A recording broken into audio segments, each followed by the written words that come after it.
nao tofauti kwa kuwa ziko vertical program. So the best approach inakuwa ni kwamba tuwe na diagonal program which is cutting across both the vertical programs, yani inakuwa ni program iliyokuwa integrated, ili unaweza kushare resources, unaweza kushare finances, human resources, pamoja na hiyo unaweza kushare hizi protocols of care.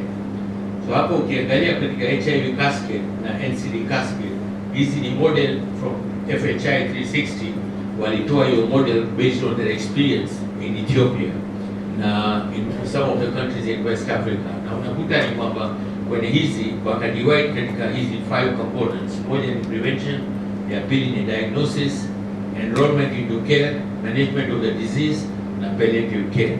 Na ukichukua zile 5 pillars, unaweza kuangalia ni kwamba katika pillars gani actually unaweza kufanya integration ili ukaweza ku streamline resources zako, na unaweza kutumia au unaweza kutibu hiyo effectively hizi ugonjwa as an integrated component.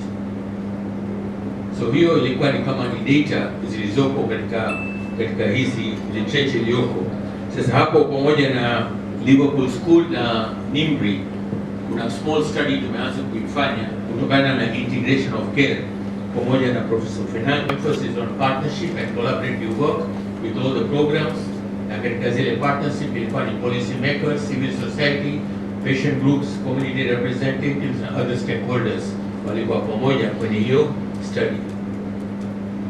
So the problem ni kwamba there are 24 million people living with diabetes in Africa, na kila mwaka inaongezeka kwa 1 million. Hypertension burden iko 4 times greater than hiyo ya diabetes katika hiyo nchi za Africa, and both of them are affecting the younger age group, and large number of people now have multiple conditions or comorbidities. So wakiwa na sukari, na blood pressure pamoja na hizi wana complications zingine. So there is a huge number of multimorbidity pale unaikuta. Na kwenye African region, the expected increase of diabetes is expected to be 134% within the next 5 years. So katika disease control, ukiangalia kwenye regular care, katika programs za HIV, 77% of the people walikuwa diagnosed wako kwenye regular care. Lakini ukiangalia kwenye diabetes and hypertension, it is less than 10% who wanakuja for the repeat continuation of the clinics na wanakuwa retained kwenye care. These people, 90% wanaenda wapi hatujui.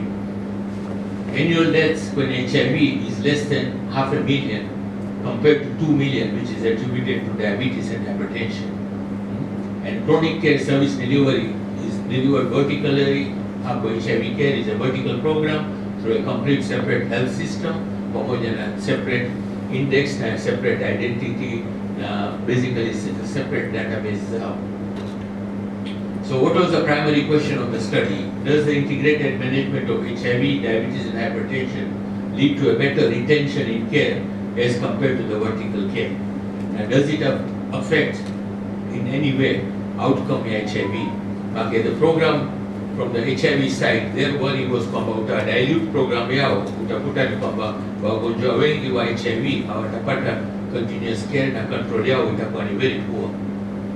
So this was basically the study design. Kulikuwa na sites which were selected out of these sites, so randomized, na kwenye randomized sites 34 tukadivide kwenye integrated site, which was basically where the integration took place, and the vertical arm where basically it was just like a control group. Na unakuta from the 34 ones, ukakuta ni kwamba there were 3,400 individuals recruited in the intervention site and 3,500 in the control site. So katika integrated primary care, tulichofanya kwenye study hapo ni one clinic for either HIV, diabetes or hypertension. Tukaita kama ni one stop clinic. The same physician consulting room, waiting area and triage ilikuwa ni common. Kwamba it was a common area whereby unakuta ni kwamba unaweza kupata HIV care, NCD care hapo hapo, and provision of health information, similar records, pharmacy and laboratory zote zilikuwa integrated. The integrated clinics were located within the health system, already offering primary care. You can concentrate kwenye primary and secondary care, whereby these clinics were available there. Service was provided by the routine healthcare staff and close to the normal health conditions. You can train healthcare providers katika hizi clinic, wale walikuwa wanafanya kazi in the same clinics, we trained them into this integrated care approach. And vertical care was standard primary care for HIV, diabetes and hypertension, organized in a separate clinic. So tulikuwa na two arms, one was the intervention arm and the other one was the control arm. It was a multi-country design to generate evidence for policy makers. Sites in Dar es Salaam, Tanzania and Kampala in Uganda. Recruitment started in 2020 and it has ended in May 2022. And there was huge disruption in Ichelewa kutokana na COVID. We had less number of people coming to the clinic, so the project was basically delayed because of the COVID. So ukiangalia hiyo katika control arm, vertical arm was a control arm and integrated arm was what we call as where we did the integration. And if you see hapo ni kwamba disease conditions, HIV alone 1700, hapo ilikuwa ni 1665, hypertension 906, 883, diabetes 181, 308, and multi-mobility conditions more than 2 to 3, walikuwa about 18% here and 20% here. So overall, we tried to keep both the arms in the same sort of a format whereby the burden na kila kitu ilikuwa the same, so that when we come up with the results, then you are scientifically accepted results. So again, the recruitment pale, if you see those who were retained in care of all the participants after 1.5 to 2 years in integrated clinic was 90%, in the vertical arm it was 92%. Retained in care participants with diabetes and hypertension walikuwa wana attend clinic on HIV was 92%, hapo ilikuwa ni 95%. Na wale walikuwa controlled na viral load, because one of the biggest concern of the HIV program was kwamba kama ukidilute care yao viral loads itapanda na control ya wagonjwa na HIV itadeteriorate. So we kept as an indicator less than 1,000 copies of viral load is as an indicator kwamba it is well controlled. So ukiangalia katika both the arms it was almost the same. The blood pressure control was better in the integrated arm, and the fasting blood group was also almost the same in both the arms. In fact, the treatment was much better in the integrated care approach. So the integrated care, So the integrated care was associated with reduced HIV-related stigma. It was more popular with patients and healthcare providers. The cost analysis underway, but integrated care is huge cost saving, and kulikuwa na health economist alikuwa anaangalia what is the cost effectiveness and what is the economic cost ukifanya integrated care. And very early data inaonyesha ni kwamba the cost ukitumia integrated care reduces by more than 30 to 42%.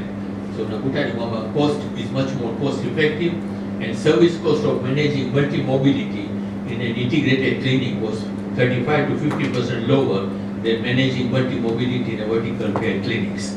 So kwa mfano mgonjwa akiwa na kama hapo mama yule wa sickle cell alikuwa anatuambia ni kwamba unaenda kwenye clinic ya sickle cell, alafu unaenda kwenye hematology clinic, alafu unaenda kwenye clinic nyingine, you find that those resources are shared.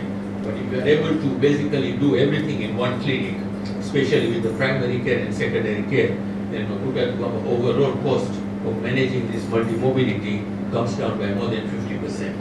And household cost per visit was basically $7.33 for integrated clinic approach. We are just waiting for the data for the vertical care clinics. It's a multiple, but it is 3 to 4 times more for the household cost. So in conclusion, the retention in care was very high in both the integrated care and vertical care arms over 12 months of follow-up for people living with hypertension, diabetes and HIV. Integration of services did not affect the HIV outcomes. Integrated care led to a better blood pressure and glucose control, although more intervention was required to improve these outcomes further, and integrated care is likely to be highly cost-effective when compared to the vertical care. So here the very early data, and basically this is a team which has worked on the study, and what we are doing now is that there is a second phase of funding which has been obtained. So now the study is going to be expanded to more than 160 clinics all over the country, whether this basically hypothesis is true or not. So in short, 3 messages. One, wagonjwa when HIV, they have a high burden of non-communicable disease, and this need to be detected in HIV clinics, and they need to manage very effectively. And we have shown scientifically here, if you do that, it is not going to compromise HIV care, which is usually a threat which HIV program sees, kama program ingine ikiingia pale itakuwa inaleta matatizo, which is not the case.